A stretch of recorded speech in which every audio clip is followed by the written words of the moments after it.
Hello and welcome to a new topic. What is collocation? In this lesson, I will talk about meaning of collocation, importance of collocation, examples of collocation, rules of collocation, and challenges in learning collocation. So let's discuss each one of them in detail. The first one is meaning of collocation. In other words, we can say that what is a collocation? A collocation is two or more words that often go together. We have some more ideas. It is a predictable combination of words. That is to say, you can predict what set of words can go together with what type of particular word. That is the idea here. We have another idea, another point. It is also referred to as word pairings that is often combined.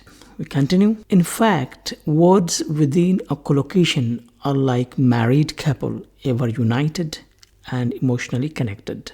So collocation, in other words, to understand is that they go together in such a way as if they are married couple, because normally they are united, they are semantically connected, emotionally connected, you can say that. In this context, just to understand that they are ever combined together to give a particular expression. That is collocation. We have some more ideas about what is a collocation. These combinations of words just sound right and correct to native English speakers. So those combination of words which go together, they just sound right and correct. They are very spontaneous in that way. We have some more ideas. That is why we use them all the time. And that is the importance of collocation. That's why we use them all the time. On the other hand, other combinations of words may be unnatural. Maybe you can also say unscientific. Maybe, in other words, you can say ungrammatical in that way to understand this. We have some more ideas. They just sound wrong. They look awkward. So when the other combinations which are not in the right direction, in the proper direction, in the set pattern, they look unnatural. So they just sound wrong and they look awkward. That is the idea. Now we move on to the next, that is to say, what is importance of collocation? In other words, we can say, why do we learn collocations? Why are they so important to us? Let's talk about this. Learning collocations will make your language more natural. That's why we need to learn collocations. Your language will be more easily understood. That's very much clear. You will have richer ways of expressing yourself.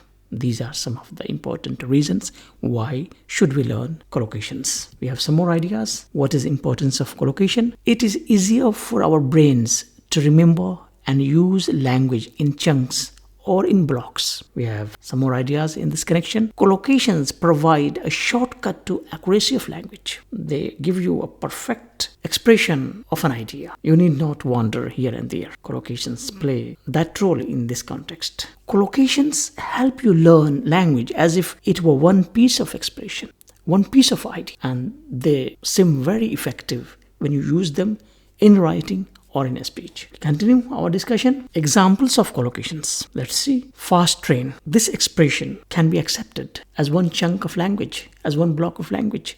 But we cannot say quick train. This expression is wrong. So here, fast train means the word fast goes with the word train. But the word quick does not go with the word train. So this is the way we use collocations. We have some more examples in this direction. Fast food, the food that's ready, can be quickly served, and as you know, it is not good for health. But we cannot say quick food. We have some more examples. A quick shower, but we cannot say a fast shower, because the quick can go with the shower, but fast cannot go with the shower. Likewise, we have some more words. Missed the train. We normally say, I missed the train. So the word missed can harmoniously go with the word train, but we cannot say lost the train. We have some more examples. Made a mistake, but normally we don't say did a mistake. So these are some of the best examples of collocations to understand why certain words go with certain words to give you a complete expression of an idea. We continue our discussion, that is to say, common rules of collocations. And what are they? There are several types of collocation made from combinations of verb, noun, adjective, etc. Some of the most common rules are, we have so many rules, but here I would like to discuss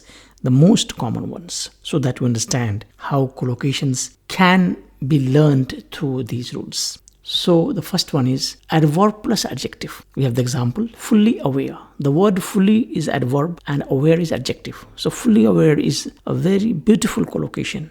Normally we say, I'm fully aware of this. Likewise, we have another example, adjective plus noun. Let's have an example, regular exercise. The word regular well goes with the word exercise. And the regular is adjective and exercise is noun. Continue, noun plus noun.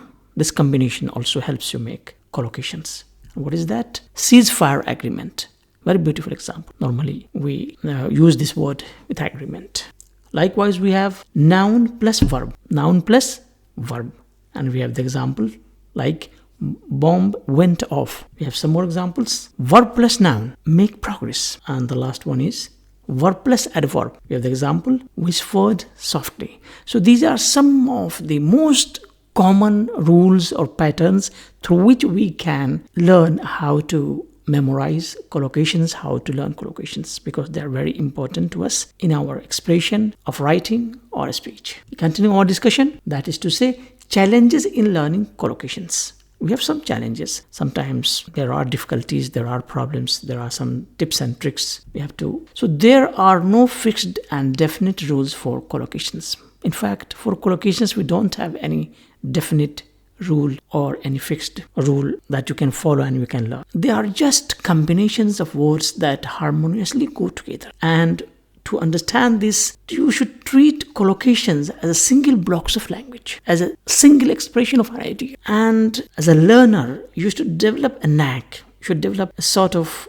intuition. You should have a skill you should have for them to know that certain words go with certain words and try to recognize them whenever you see or hear them. And this comes out of a lot of reading, that is to say, read as much as possible, because reading is an excellent way to learn collocations in context. I hope you understand the concept. Thank you and goodbye.